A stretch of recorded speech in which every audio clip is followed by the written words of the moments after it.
नमस्कार दोस्तों, अंतर्राष्ट्रीय अर्थशास्त्र की इस वीडियो लेक्चर सीरीज़ में एक बार पुनः आपका स्वागत है। पिछले दो जो वीडियोस थे उसमें हमने अंतर्राष्ट्रीय व्यापार के परंपरावादी सिद्धांतों के बारे में विस्तार से चर्चा की और उसमें हमने ये देखा कि अनेक अर्थशास्त्रियों ने परंपरावादी सिद्धांत जो कि निरपेक्ष लाभ सिद्धांत और तुलनात्मक लागत सिद्धांत के नाम से जाने जाते हैं, उनकी अनेक आधारों पर आलोचनाएं की थी। इस अध्याय में हम हैबरलर द्वारा दिए गए अवसर लागत सिद्धांत को पढ़ेंगे या इस पर चर्चा करेंगे, जिसमें कि परंपरावादी अंतर्राष्ट्रीय व्यापार के सिद्धांतों में जो कमियां थी उनको दूर करने का प्रयास किया गया है। दोस्तों, प्रसिद्ध अर्थशास्त्री हैबरलर ने अवसर लागत की अवधारणा का उपयोग करते हुए परंपरागत तुलनात्मक लागत सिद्धांत को पुनः स्थापित करने का प्रयास किया। जो हमारा तुलनात्मक लागत सिद्धांत था उसको श्रम जो मूल्य का सिद्धांत है उसकी मान्यता के कारण कड़ी आलोचना का शिकार होना पड़ा था। हमने पिछले वीडियो में यह डिस्कस किया था कि परंपरावादी अर्थशास्त्री श्रम को ही उत्पादन का एकमात्र साधन मानते थे और उत्पादन की लागत उन्होंने श्रम लागत को ही माना था। साथ ही वस्तु की कीमत लागत से निर्धारित होती है, ऐसी परंपरावादी सोच या मान्यता थी।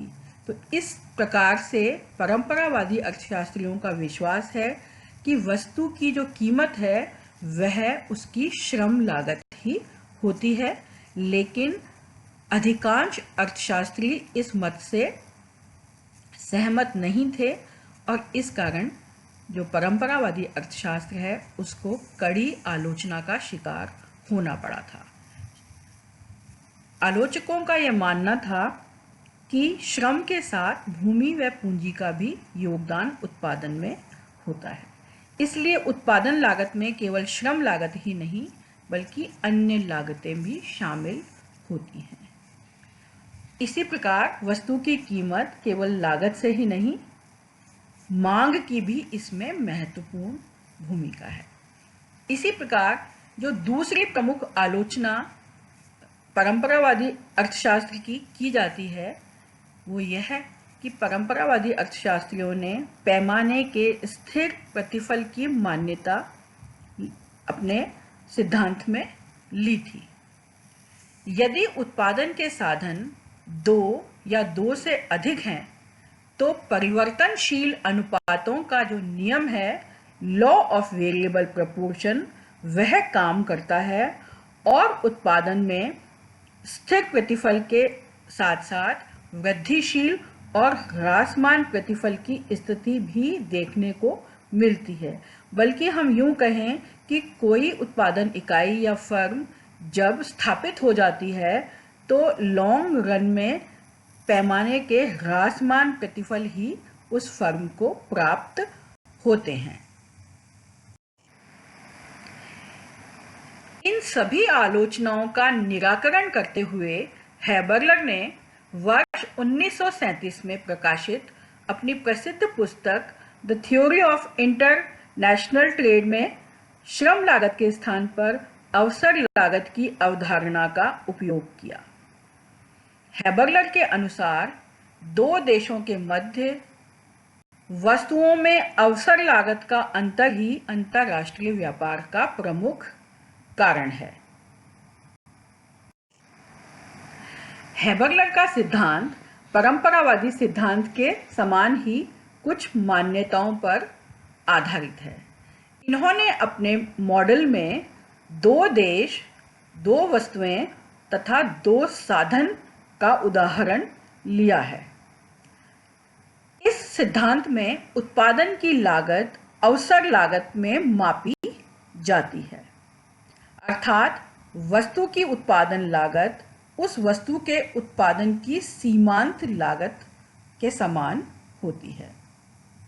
इसी प्रकार किसी साधन की जो कीमत है वो उस साधन के सीमांत उत्पादन के बराबर होगी। उत्पादन में ह्रासमान उत्पादन नियम भी लागू है। दिए गए समय में साधनों की पूर्ति स्थिर है। इसी प्रकार अर्थव्यवस्था में पूर्ण रोजगार की स्थिति पाई जाती है। साधनों का जो आवंटन है वह कुशलतम माना गया है। उत्पादन की जो तकनीक है यानी कि जो आउटपुट फैक्टर रेशियो है उसमें कोई बदलाव नहीं आता। सभी देशों में वस्तुओं व साधन बाजारों में पूर्ण प्रतियोगिता की स्थिति पाई जाती है और परंपरावादी सिद्धांत के अनुसार ही इसमें भी परिवहन लागतों को थ्योरी में शामिल नहीं किया। हैबरलर कहते हैं कि अवसर लागत में अंतर ही व्यापार का कारण है। यदि दो देशों में वस्तुओं की अवसर लागत में अंतर है तो व्यापार संभव है। ऐसी स्थिति में प्रत्येक देश उस वस्तु का उत्पादन तथा निर्यात करेगा जिसके उत्पादन में उसकी तुलनात्मक अवसर लागत दूसरे देश की अपेक्षा कम है तथा उस वस्तु का आयात करेगा जिसके उत्पादन में उसकी तुलनात्मक अवसर लागत अधिक है। ऐसा करने से श्रम विभाजन व विशिष्टीकरण के कारण वैश्विक उत्पादन में वृद्धि होगी तथा उपभोक्ताओं के या नागरिकों के कल्याण में भी वृद्धि होगी। दोस्तों, हैबरलर का ये जो मॉडल है यह अवसर लागत की अवधारणा पर आधारित है। तो अब हमें यह जानना बहुत ज़रूरी है कि अवसर लागत का क्या तात्पर्य है। हम में से अधिकांशतः हमारी जो छोटी क्लासेस हैं उसमें प्रिंसिपल्स ऑफ इकोनॉमिक्स यानी कि अर्थशास्त्र के सिद्धांत जब हमने पढ़े थे तो उसमें हमने अवसर लागत की अवधारणा का विस्तृत रूप से अध्ययन किया होगा। लेकिन चूंकि हम इस धारणा का उपयोग कर रहे हैं तो एक बार शॉर्ट में या सूक्ष्म रूप में फिर से मैं आपके सामने अवसर लागत की जो अवधारणा है वो प्रस्तुत करना चाहूँगी। दोस्तों, किसी वस्तु की अवसर लागत वस्तु का एक इकाई उत्पादन प्राप्त करने के लिए अन्य वस्तु का त्याग है। यह एक वस्तु की दूसरी वस्तु के लिए रूपांतरण की सीमांत दर के समान होती है। अवसर लागत की अवधारणा को उत्पादन संभावना वक्र के द्वारा दर्शाया जा सकता है। दोस्तों, उत्पादन संभावना वक्र दो वस्तुओं के उन अधिकतम संयोगों को मिलाता है जो एक देश समय विशेष में उपलब्ध सीमित साधनों से उत्पादित कर सकता है जबकि उस देश में पूर्ण रोजगार की स्थिति हो, उत्पादन की तकनीक स्थिर हो तथा साधनों का कुशलतम आवंटन हो रहा हो। दोस्तों, इसका तात्पर्य यह है कि उत्पादन संभावना वक्र की जो अवधारणा है वह इस मान्यता पर आधारित है कि एक समय विशेष में किसी भी देश के पास उत्पादन के जो साधन है वह सीमित मात्रा में होते हैं। इन सीमित साधनों की सहायता से हम असीमित मात्रा में उत्पादन नहीं कर सकते। हमारे पास जो विकल्प हैं वो ये कि यदि हम एक वस्तु का उत्पादन बढ़ाना चाहते हैं तो हमें दूसरी वस्तु के उत्पादन में कमी करनी पड़ेगी। एक वस्तु का उत्पादन बढ़ाने के लिए या उसमें वृद्धि करने के लिए दूसरी वस्तु का जो त्याग है उसी को हम अवसर लागत से या अवसर लागत के नाम से जानते हैं। यह स्थिति दोस्तों इसलिए उत्पन्न होती है कि जो उत्पादन संभावना वक्र का कॉन्सेप्ट या अवधारणा है उसमें हमने यह माना है कि पूर्ण रोजगार की स्थिति है। तो चूंकि पहले से ही उत्पादन के समस्त साधन उत्पादन कार्यों में लगे हुए हैं या पूर्ण रोजगार प्राप्त हैं, तो और अधिक साधनों को बढ़ाकर या उत्पादन में लगाकर उत्पादन बढ़ाना संभव नहीं है। दूसरी मान्यता जो ली गई है वह यह है कि उत्पादन की तकनीकी स्थिर है। तो जब तकनीकी स्थिर की हमने मान्यता ली है तो हम और अधिक अच्छे तरीके से नई तकनीकी से भी उत्पादन बढ़ाने की स्थिति में नहीं है। इसी प्रकार हमने पहले से ही यह मान्यता ले रखी है कि साधनों का कुशलतम आवंटन हो रहा है।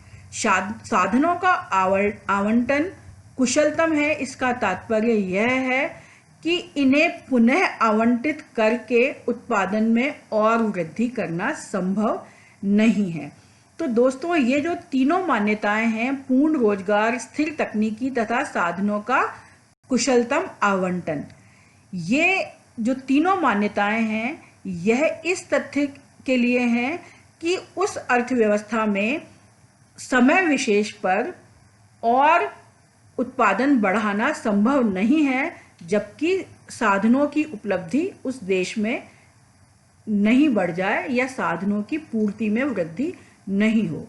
तो यदि साधन स्थिर या सीमित हैं तो हम असीमित मात्रा में उत्पादन नहीं कर पाएंगे। उदाहरण के लिए यदि हम इन चित्रों की सहायता से अवसर लागत को समझना चाहें तो दोस्तों, उत्पादन संभावना वक्र पैमाने के प्रतिफल के अनुसार 3 प्रकार के हो सकते हैं। पैमाने के स्थिर प्रतिफल, इस स्थिति में जो उत्पादन संभावना वक्र है यह स्ट्रेट लाइन होगा। यदि पैमाने के डिमिनिशिंग रिटर्न्स टू स्केल या पैमाने के ह्रासमान प्रतिफल पाए जाते हैं तो उत्पादन संभावना वक्र कॉनकेव टू ओरिजिन यानी कि मूल बिंदु से ऊपर की ओर उठा हुआ उन्नतोदर होगा। यदि पैमाने के बढ़ते हुए प्रतिफल यानी कि इंक्रीजिंग रिटर्न्स टू स्केल की स्थिति है तो उत्पादन संभावना वक्र मूल बिंदु की तरफ झुका हुआ यानी कि कॉन्वेक्स टू ओरिजिन होगा। उत्पादन संभावना वक्र यह बता रहा है कि एक देश अपने समस्त साधन यदि सिर्फ Y के उत्पादन में लगाता है तो OY उत्पादन कर सकता है।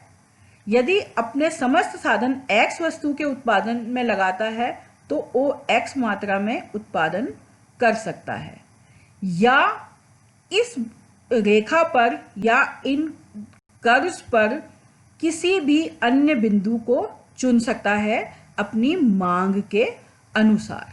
यदि हम इस बिंदु को चुनते हैं तो इतनी मात्रा में यानी कि O जो Y1 जो होगा उस मात्रा में हम Y का और इसके अनुसार इतनी मात्रा में हम X का उत्पादन कर पाएंगे। तो उत्पादन संभावना वक्र Y तथा X के उन बिंदुओं का संयोग है या पाथ है या लोकस है जो कि एक देश अपने सीमित साधनों से इन मान्यताओं के होते हुए अधिकतम मात्रा में उत्पादित कर सकता है।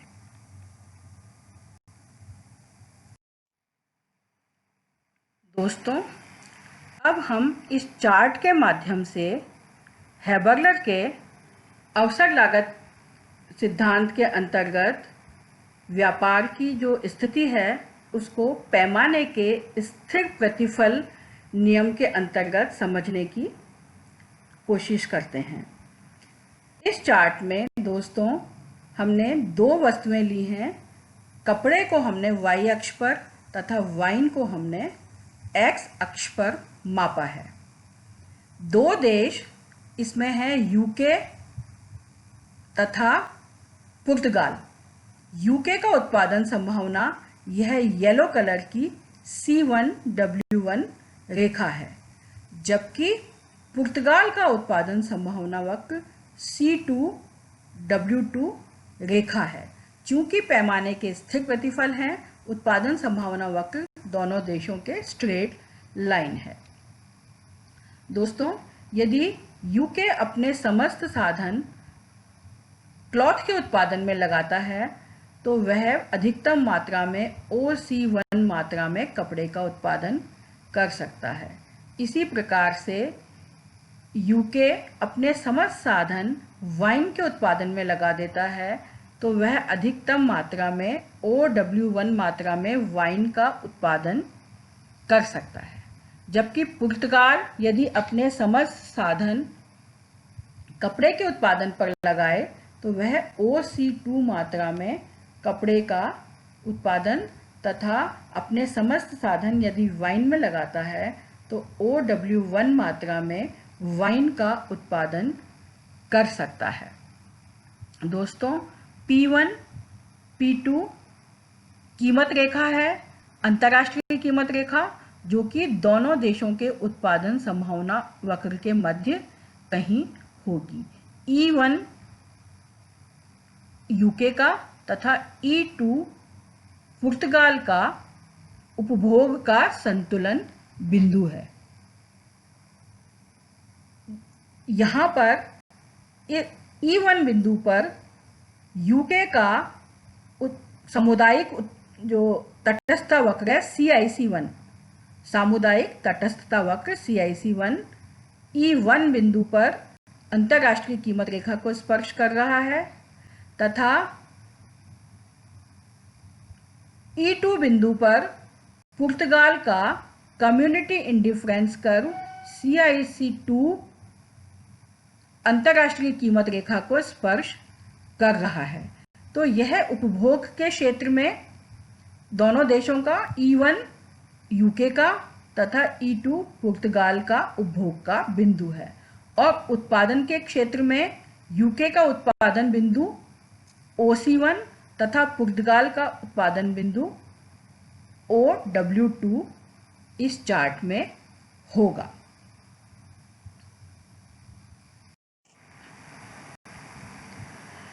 इस चार्ट के अनुसार व्यापार के पश्चात यूके को कपड़े का निर्यात तथा वाइन का आयात करना चाहिए तथा पुर्तगाल को वाइन का निर्यात व कपड़े का आयात करना चाहिए।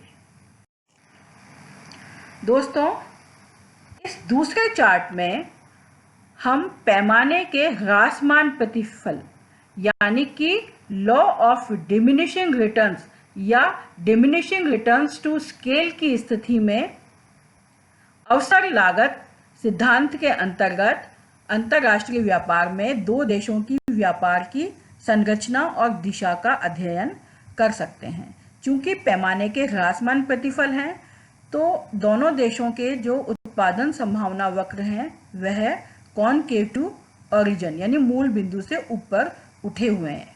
पिछले चार्ट के जैसे ही वाई एक्सिस पर कपड़ा तथा एक्स एक्सिस पर हमने वाइन को मेजर किया है।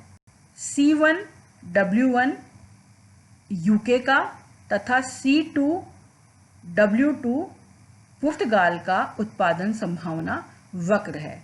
हम इन दोनों उत्पादन संभावना वक्र को देखकर यह पहचान सकते हैं कि कपड़े के उत्पादन में यूके पुर्तगाल की तुलना में अधिक कार्यकुशल है, जबकि वाइन के उत्पादन में यूके की तुलना में पुर्तगाल अधिक कार्यकुशल है। ऐसी स्थिति में यूके अपना यदि पुर्तगाल के साथ व्यापार करता है तो कपड़े का उत्पादन बढ़ाएगा तथा वाइन का उत्पादन घटाएगा। P1 P2 अंतर्राष्ट्रीय कीमत रेखा है जो कि यूके के उत्पादन संभावना वक्र को E1 बिंदु पर स्पर्श करती है, यानी कि यहाँ पर उत्पादन के क्षेत्र में यूके में संतुलन की स्थिति होगी क्योंकि यहाँ पर उत्पादन संभावना वक्र कीमत रेखा को स्पर्श करता है। इसके बारे में हम डिटेल में प्रिंसिपल्स ऑफ इकोनॉमिक्स में पहले पढ़ चुके हैं। इसी प्रकार E2 जो बिंदु है वह पुर्तगाल का उत्पादन के क्षेत्र में संतुलन बिंदु है क्योंकि यहाँ पर अंतर्राष्ट्रीय कीमत रेखा पुर्तगाल के उत्पादन संभावना वक्र को स्पर्श करती है। इसी प्रकार यूके का जो सामुदायिक तटस्थता वक्र है CIC1, वह U1 बिंदु पर अंतर्राष्ट्रीय कीमत रेखा को स्पर्श करता है। तो U1 यूके का उपभोग बिंदु होगा, जबकि पुर्तगाल का कम्युनिटी इंडिफरेंस कर्व U2 जो बिंदु है उस पर अंतर्राष्ट्रीय कीमत रेखा को स्पर्श कर रहा है। तो U2 पुर्तगाल का उपभोग बिंदु होगा। तो दोस्तों E2 तथा U2 का जो अंतर है, यानी कि ये जो ट्रायंगल है, इसमें जो पुर्तगाल है वह इतनी मात्रा में वाइन का निर्यात तथा इतनी मात्रा में कपड़े का आयात करेगा, जबकि यूके यहाँ से लेकर इतनी मात्रा में वाइन का आयात करेगा तथा इतनी मात्रा में कपड़े का निर्यात करेगा। इस स्थिति में जबकि पैमाने के घटते हुए प्रतिफल की स्थिति है, पूर्ण विशिष्टीकरण नहीं होगा। हम देख रहे हैं कि दोनों ही देश दोनों वस्तुओं का उत्पादन कर रहे हैं। निर्यात उस वस्तु का करेंगे जिसमें कि जो अपॉर्चुनिटी कॉस्ट यानी अवसर लागत कम है, या जिसमें कि इनको तुलनात्मक लाभ दूसरे देश की तुलना में प्राप्त है।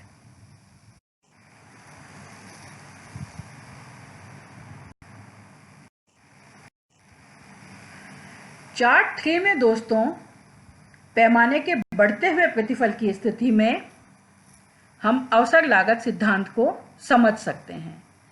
बढ़ते हुए प्रतिफल की स्थिति में उत्पादन संभावना वक्र दोनों देशों के कॉन्वेक्स टू ऑरिजिन यानी कि मूल बिंदु की ओर झुके हुए हैं। C1 W1 यूके का तथा C2 W2 पुर्तगाल का उत्पादन संभावना वक्र है। P1 P2 अंतर्राष्ट्रीय कीमत रेखा है। यदि व्यापार होता है तो कीमत रेखा यूके के उत्पादन संभावना वक्र को P1 बिंदु पर स्पर्श कर रही है, तो यूके में OP1 मात्रा में कपड़े का उत्पादन होगा, तथा अंतर्राष्ट्रीय कीमत रेखा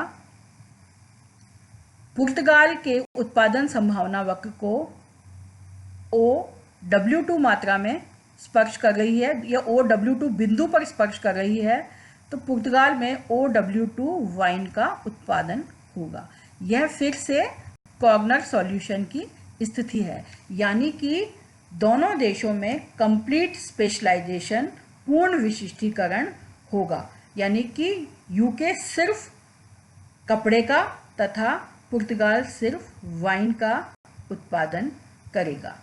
जो उपभोग का बिंदु है वह जो तटस्थता वक्र तथा कीमत रेखा के स्पर्श बिंदु पर होता है। तो U1 यूके का तथा U2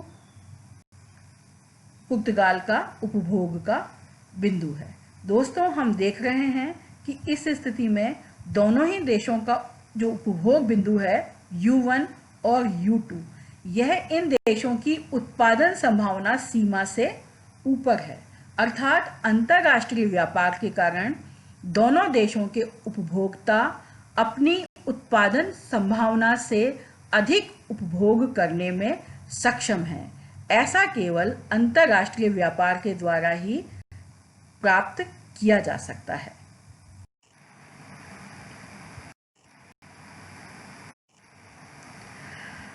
दोस्तों हमने अवसर लागत सिद्धांत को पिछले पृष्ठों में घटते हुए, बढ़ते हुए तथा समान प्रतिफल की स्थिति में समझने की कोशिश की। यह जो सिद्धांत है इसका सार हमने निम्न प्रकार से व्यक्त कर सकते हैं। दो देशों के बीच व्यापार का जो कारण है वह अवसर लागत में अंतर है। प्रत्येक देश उस वस्तु का निर्यात करेगा जिसमें तुलनात्मक अवसर लागत कम है तथा उस वस्तु का आयात करेगा जिसमें तुलनात्मक अवसर लागत अधिक है। अंतर्राष्ट्रीय श्रम विभाजन व विशिष्टीकरण के कारण वैश्विक उत्पादन में वृद्धि होगी तथा स्वदेशी उत्पादन क्षमता से अधिक उपभोग कर पाने के कारण आर्थिक कल्याण में भी वृद्धि होगी। दोस्तों, व्यापार के परिणाम स्वरूप पैमाने के स्थिर प्रतिफल तथा बढ़ते प्रतिफल की स्थिति में तो पूर्ण विशिष्टीकरण होगा, जैसे कि हमने पिछले चित्र में देखा कॉर्नर सॉल्यूशन की स्थिति।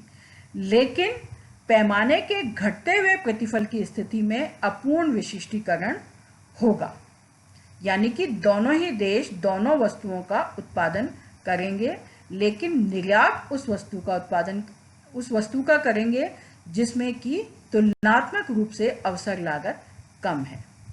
इस सिद्धांत के अनुसार भी सर्वोत्तम जो आर्थिक नीति है वह स्वतंत्र व्यापार ही है, अर्थात व्यापार में किसी भी प्रकार की रुकावट या बाधा नहीं लगानी चाहिए। Free trade is the best policy. दोस्तों, हैबरलैंड ने अपने सिद्धांत में कोई नई या विशेष बात हमें नहीं बताई। उन्होंने परंपरावादी सिद्धांत को ही नए स्वरूप में प्रस्तुत किया, कोई नया सिद्धांत प्रस्तुत नहीं किया। आलोचकों का यह मानना है कि अवसर लागत भी एक सैद्धांतिक और आदर्शात्मक अवधारणा है। वास्तविक जगत में अवसर लागत को मापना कठिन है। दूसरा, अवसर लागत सिद्धांत की जो मान्यताएं हैं वह भी बहुत ही अव्यावहारिक या अवास्तविक हैं। अवसर लागत की अवधारणा पूर्ण रोजगार की मान्यता पर आधारित है, जो कि संभव नहीं है। जो परंपरावादी सिद्धांत थे एडम स्मिथ तथा रिकार्डो के, उनके जैसे ही इस सिद्धांत में भी दो देशों के बीच जब व्यापार हो रहा है तो व्यापार की शर्तों का निर्धारण कैसे होगा यह स्पष्ट नहीं किया गया। इसी प्रकार जो लाभ हो रहा है उसका विभाजन कैसे होगा यह भी इस सिद्धांत में अनिर्धारित है। दोस्तों, अवसर लागत सिद्धांत की हमने इस वीडियो में बहुत विस्तृत रूप से चर्चा की। यदि आप इस सिद्धांत को और अधिक विस्तार से पढ़ना चाहें तो उसके लिए कुछ अच्छी रीडिंग्स मैं आपको सुझा रही हूँ। आप इन बुक्स और आर्टिकल्स के माध्यम से इस सिद्धांत को डिटेल में या विस्तृत रूप से समझ सकते हैं। आज के वीडियो के लिए इतना ही काफ़ी है दोस्तों। आशा है यह वीडियो आपके लिए बहुत उपयोगी साबित होगा। वैसे तो मैं यह जो लेक्चर सीरीज़ है यह कोटा विश्वविद्यालय कोटा राजस्थान के जो विद्यार्थी हैं जो कि यूजी क्लासेस के लिए और पीजी क्लासेस के लिए इकोनॉमिक्स सब्जेक्ट में तैयारी कर रहे हैं परीक्षा की, उनके लिए मैंने बनाया है। लेकिन मुझे विश्वास है कि यह संपूर्ण भारत की जो विभिन्न यूनिवर्सिटीज़ हैं, विश्वविद्यालय हैं, उनमें सभी विद्यार्थी जो कि हिंदी माध्यम से परीक्षा दे रहे हैं उनके लिए यह उपयोगी साबित होगा।